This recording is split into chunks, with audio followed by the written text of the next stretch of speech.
Yerry Mina looks to be out for a number of weeks, and he's added to a key injury list that you've got.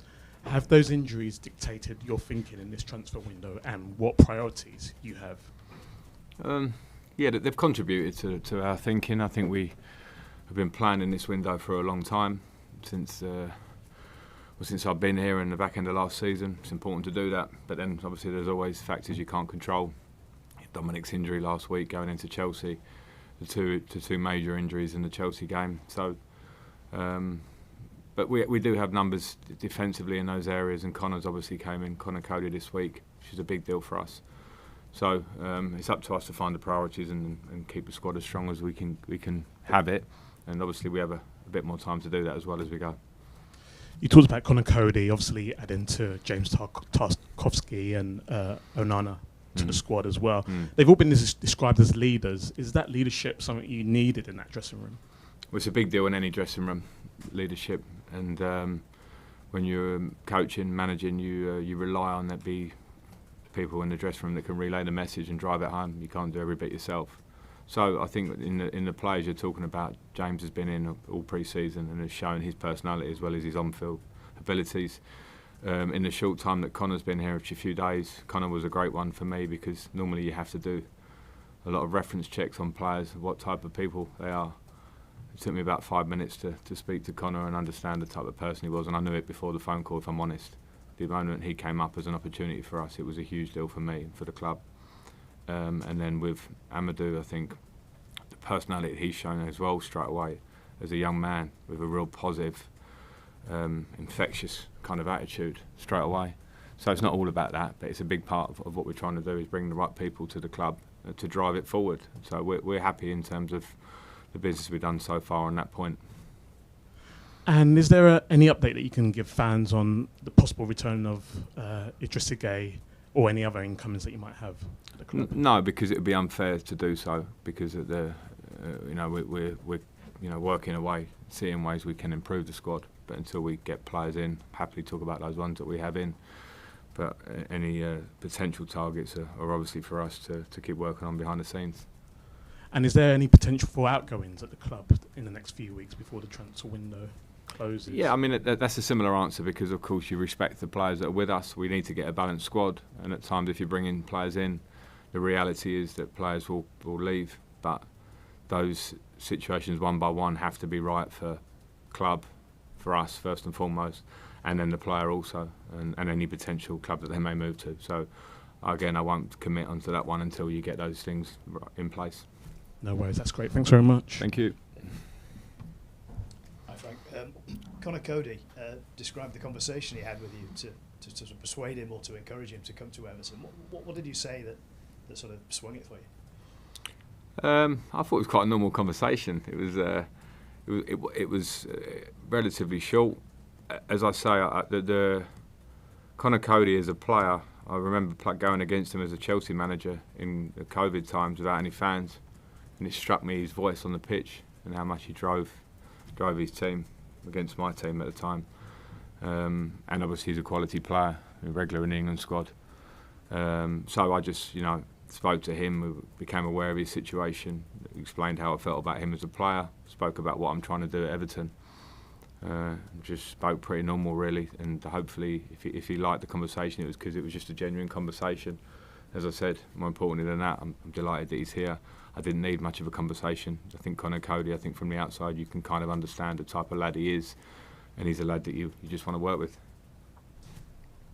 He can play in a back three, can he play in a back four? How do you see it going forward? Sure, he's played in a back four for England. Of course, Wolves have played with a back three generally for a long period, and he's been fundamental to that as a player. So we know that in terms of our structure and how we want to be, at times we've been versatile with our system. So that doesn't change because of one player, and Conor can do both. You're pitting your wits against Steven Gerrard for the first time as a manager. When you were players together for so long, did you discuss becoming managers? Was it inevitable one day you'd confront each other in the dugout? No, we didn't discuss management as players. We discussed it more frequently when we had a year working a little bit in the media. A lot of time to talk in those sort of situations, and by then, of course, we were both kind of finding our way of Stevie was working at Liverpool then, I was working for my badges and spending some time at Chelsea, so it became much more of a conversation then. But we didn't touch on it loads, to be fair, and I think we're both pretty similar. We're different in our personalities, but we're both very driven, and we both have had a plan or an idea of what we want to do. And I was really pleased to see Stephen do it. It's great to see good young English coaches. It's different when I think you've had careers like the likes of Stephen's and mine. You get maybe analysed in slightly different ways, but we have to put that to the side and just work away. And I know that Stevie's a hard worker, so I'm just delighted for him that he's done so well at Rangers and now at a club of the quality of Aston Villa. Thanks. Hi, Frank. You mentioned a little bit about this at the end of the game last week, but Alex Iwobi and his performance in a slightly different role. How encouraging is that for it to give you a different option in midfield? Well, it's great, and it's an option that we need. It's a necessity at the moment for him to be able to play in that role because of injuries we've had, players that are not ready to play in the number 6. And the benefits of Alex were clear to me very early into my days of getting here, that he's versatile because of his qualities. He's also versatile because of his humility, and anything you ask of him, he just tries to do it, and he does it really well, a really high level, because he's an intelligent footballer. So it was really encouraging. I didn't have any worries about him. The only worry was last week putting a player that's accustomed to be a winger in a number 6 against a very offensive team in Chelsea that give you a lot of problems through midfield. Can he deal with that side of the game? So we spoke about him to him before the game about that, and he took the information on board. So really positive. And there are plenty of instances in football, both recently and in the past, of players who are known for a certain position but then move into another position and then go on from there, from strength to strength. Is that a possibility for him? Possibly. I just think he's just gaining so much respect and backing from people in and around the club, the fans particularly, of his performance in whatever position you play him. So I don't think with Alex, and I'll always chat with Alex, but he's never said to me, I need to settle into this position in the end, which some modern players can, I have to say.